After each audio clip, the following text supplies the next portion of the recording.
যখন এই অতি পলিটিক্সগুলো করা হয়েছে, মুফতি ফয়জুল করিম হাফিজাহুল্লাহ তখন বরিশাল থেকে এসেছেন যে কোনোভাবেই এই সমঝোতাটা থাকুক। তখন তিনি আব্দুল্লাহ মোহাম্মদ তাহের স্যারের বাসায় গিয়েছেন, গিয়ে বলেছেন, ভাই যেভাবেই হোক আপনারা এই এনসিপি নিয়ে অতি রাজনীতি করে, এনসিপি নিয়ে অতি চালাকি করে দয়া করে আমাদের এই সমঝোতাটা ভাঙবেন না।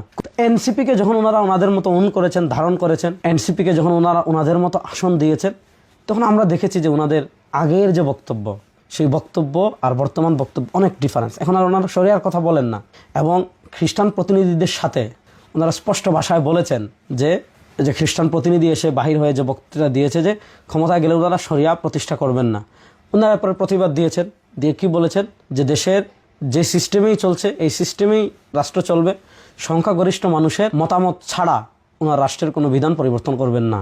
এই সংখ্যাগরিষ্ঠ মানুষের মতামত নিয়ে রাষ্ট্রের আইন পরিবর্তন করতে হবে, এই কথাকে কোরআন সুন্নাহ সমর্থন করে। সংখ্যাগরিষ্ঠ মানুষ ইসলামী দণ্ডবিধি চায় না।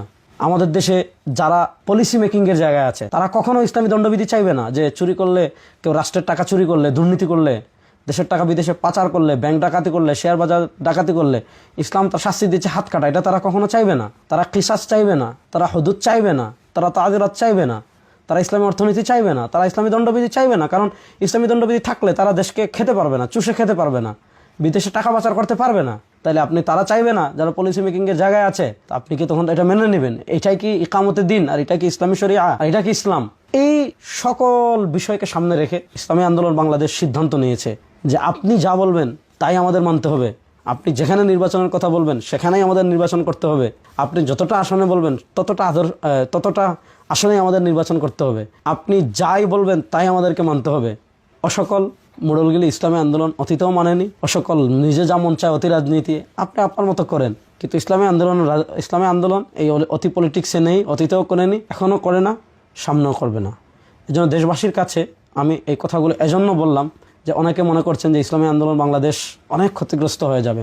ইসলামী আন্দোলন বাংলাদেশ ক্ষতিগ্রস্ত হবে নাকি লাভবান হবে সেটা আমরাও জানি, কিন্তু এখানে পরিস্থিতিটা এমনভাবে তৈরি করা হয়েছে যে আপনি তাদের সব মেনে, যেখানে বলবে সেখানে, যাকে বলবে তাকে, তাদের সব মেনে আপনাকে কি করতে হবে? সমঝোতায় যেতে হবে। ওই সমঝোতায় পৃথিবীর সবাই গেলেও ইসলামী আন্দোলন যাবে না। এটা যারা ইসলামী আন্দোলন রাজনীতি জানেন, দেখেছেন, এটা বুঝবেন।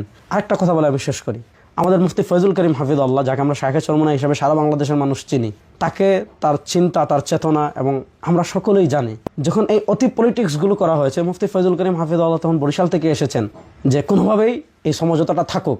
তখন তিনি আব্দুল্লাহ মোহাম্মদ তাহের স্যারের বাসায় গিয়েছেন, গিয়ে বলেছেন, ভাই যেভাবেই হোক আপনারা এই এনসিপি নিয়ে অতি রাজনীতি করে, এনসিপি নিয়ে অতি চালাকি করে দয়া করে আমাদের এই সমঝোতাটা ভাঙবেন না, কোনোভাবে যাতে আমাদের সমঝোতাটা নষ্ট না হয়। তিনি 1 to 1 তাকে গিয়ে বলে আসতেন। কিন্তু ওনাদের কথা হলো ইসলামের স্বার্থে সব বিসর্জন ইসলামী আন্দোলন দিবে, উম্মার স্বার্থে সব ত্যাগ ইসলামী আন্দোলনই করবে, উম্মার স্বার্থে সব কুরবানি ইসলামী আন্দোলন করবে, সমঝোতা রক্ষার্থে সব কিছু ইসলামী আন্দোলন করবে। কিন্তু ওনারা যা বলেছেন, যে সিদ্ধান্ত নিয়েছেন, যা করবেন, এটা থেকে 1 ইঞ্চিও সরবেন না। এজন্য প্রিয় দেশবাসী, এই সকল পরিস্থিতি সামনে রেখে ইসলামী আন্দোলন ইসলাম, উম্মা এবং রাজনীতির বৃহৎ স্বার্থ চিন্তা করে ইসলামী আন্দোলন দেখেছে এখানে থাকার কোনো মানে নেই, ইসলামী আন্দোলন সরে এসেছে। আমাদের কর্মী যারা আছেন তাদেরকে আমি অনুরোধ করব, আহ্বান করব, আসেন ইনশাআল্লাহ আমরা যে আদর্শের উপর আছি সে আদর্শ নিয়ে আমরা রাজনীতিতে এগিয়ে যাব।